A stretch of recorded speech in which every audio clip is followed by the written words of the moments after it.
الحمد لله رب العالمين، والصلاة والسلام على خير خلق الله محمد وعلى آله وأصحابه الكرام وتابعيهم بإحسان إلى يوم الدين. أوصيكم عباد الله ونفسي قبلكم بتقوى الله وكثرة مخافته، فإن التقوى شعار المؤمنين ودثار المتقين، ووصية الله تبارك وتعالى في وفيكم وفي الخلق أجمعين. وشوي سكام شانزو يري ياو كيميا باران وهلبجين كدائما إما هسكرمك مظلوميتي وقورا روجدان خلقي وأمين وأمان يانوشن بإني ربطو بيواندي وجبونا ظلمي وفرقورج وانا كريو ظلمي ونكن ولاتي ظلمي وجيهاني فرقورج وانا كريو يو تشا مفهوما هلا بجانا اش مريكش كرمي أن تنها إما الدولة عراقي نوين مي مسائل كيميائيين الدولة بيسزلاوين مي ك سلاح كشا دابنا وبنشا ورتو بنشا بكراد وتعقيشا كردو سرو خلقو امر كافر هيج كات الزمان اجنبي انه زماني تجمبو اگر اروچنا پما روشن نبو الروي ورا تمام روشن بو كي هرمانه شكرده چن کس دست شابي وشوي اسمه صلى الله عليه واله وسلم فرماوه هر کس مشاركه کرو کشتو انساني وانا بنيم كلمه امامي قرطبي فرماوه نيم كلمه چنا عربينا اگر عربينا اگر بكسي واشي كسي وكشه ماشيش بنا اقتل فرماوه اگر تنها نيم كلمه اي وقيكي بكاربارو بس ان نفرك كشيا شريكه بشا اتراشم چن کس دستش بیا بو چن کس بجاسوسی کردی بهامکاری کردیشا بناستی خلقی بلو برو خويا مثلا مكي داجونه چنين به چيج به چه اتفاقي نو دولتي حج مزن زان مدريا ما ونو 5000 شهيد ماده 10000 بريندار ماده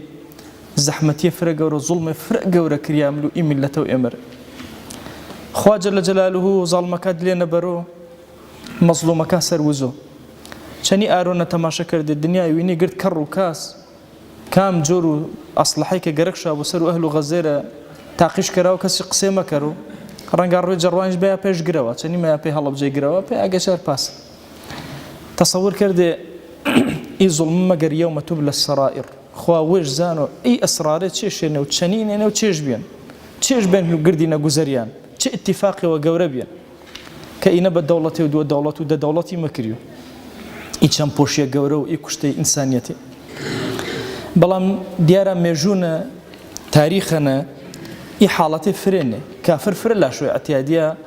زارولي ومسلمان وجني ومسلمان وبيري ومسلمان وقردي كشو لا شو فرأس اگر بو مسلمان تشبو بكشوش هر لا شو اعتياديه تاريخ اوروبا وانو تشيش كردن شني يكتري يتر حالي بو تشيش كرا شني خلقي تري انا امتي بيغمرين صلى الله عليه واله وسلم بحقيقه ضلشا قرم بونا بي زارولي وبي جني وشويس فرماو اهل الصنعه ما كوجدي قال له هيدا جن يعني كسي خريق كسابته وش حقتنا وسر شو اهل الصنعه انما نسر الزمين ما منو فرماو اهل عبادتي هنو هر ديني وهنا ما كوجدش كابرام كنيسه وشنا ياكي وشنا نشتنا ديرك وشنا خريق عبادتي فرماو ما كوجدش حقتنا وسر شو اهل الجنگ كوجدي مسلمان بيان نمزارو لو جنكش كي وران ورج مردو تنها اكس كبيب اسيرج ان جايتر احكام شفاري وما كشيو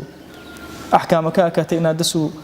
قورو ايمان داران چني برياله موچج مصلحته مسلمانان چني اسيرك چني ما ملكرو بس في غمرياني صلى الله عليه واله وسلم غزا بدرنا هريو بتشيو يا بتعليم زار الله يا ببر زر ورجده كزاني ما يشوف جنگي جاري وتر ما يخش جراوه بلا من الرحمه اسلامي ان قوري اسلامي اما راسين قرصالي اشي يا انا غم فرد لو درون ما جيرو زان من روح فرد باكي اشي هلب جو امو برز بينه وبرو اسمان ببي هيج گناهه إن كارما وانا كرو دائما هسكرمه هزي وتواني وهن سرو توانا كإنسانيو پشتو آيشاوه خوا جل جلاله بعظمته ويش خەڵکە مەزلومەکە ڕوێتەر تاوە گێڵنەوە تاوە دروستێکەرەوە تاوە بارۆشاوە ژیان ئێمە فرەما چەنە لێ و فرێژ ناڕەحەتی مادی و فرێژ هەرسی مامتێ بەڵام تاکە شێوێکە ئومێدش دێبیمێ پەنە تەنها و تەنها ئانە کە ڕۆ قیامەتی نەخوا تۆڵە شابسانەوە ئەنا هیچ بەتەما دنیێنیان و بەتەماوی زاڵمانیان مەچێوێ کەراپە میلەت و ئی قەومێ پەوچی بەدڵ دائیمە دوعا کەرمێکی ڕوانە بە تایبەتی ڕۆ شانزە و یەرێنە کە ڕووی مەزلومیەت و ئێمن ئینسانی مەزلومی دوعاکەش گیرێنێ دوعا کەرمێ داوا کەرمێ خوا بە لطف و وێش و بە کەڕەم وێش شەهیدەکە بە شەهیدی قبوڵی کەرەوە چکە بێزەڕێ بێنێ و بێ زەحمەتێ بێنێ و بە زوڵم و کوشێنێ بە مەزلومیەت کوشێنێ و داوا کەر و خوا جەل جەلالوه کە بریندارەکە حتا ئیسێج کە منێنێ خوای گەورە شیفاشا بۆ و داوا کەرمە جەزات و پاک و پەروەردگاری ئی جۆرە زوڵمە هیچ کاتێ و هیچ وەختێ وەرەسەر و ئینسانیەتی لە نارۆ خوای داوا وەنە کەرمێ بە ڕەحمەت و بە زەیوێڵ بە کەڕەم وێڵ ئی وڵاتەوە ئێمە و ئی نیشتیمانەوە ئێمە ئارام کەرە زیاتر ئاوانش کەرۆ ئاوانی مجەمل و دڵەکە مارە یانەکە مارە نشتمان وڵاتی مارە یا ئەکرەم الأكرمين وأوصيكم أيضا بالصلاة والسلام على رسول الله حيث أمر الله تبارك وتعالى في محكم تنزيله قائلا إن الله وملائكته يصلون على النبي يا أيها الذين آمنوا صلوا عليه وسلموا تسليما اللهم صل على سيدنا محمد وعلى آل سيدنا محمد وبارك على سيدنا محمد وعلى آل سيدنا محمد كما صليت وباركت على إبراهيم وعلى آل إبراهيم إنك حميد مجيد اللهم اغفر للمؤمنين والمؤمنات وللمسلمين والمسلمات ولمن أنشأ هذا المكان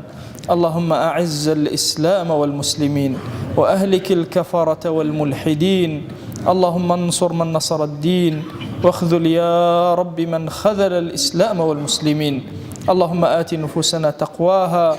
فزكها أنت خير من زكاها أنت وليها ومولاها اللهم لا تدع لنا في مقامنا هذا ذنبا إلا غفرته ولا عيبا إلا سترته ولا حاجة من حوائج الدنيا إلا قضيتها ولا مريضا إلا شفيته ولا عاصيا إلا هديته ولا شابا إلا أصلحته ولا أسيرا إلا فرجته ولا مجاهدا في سبيلك إلا نصرته آمين آمين والحمد لله رب العالمين أقم الصلاة يرحمك الله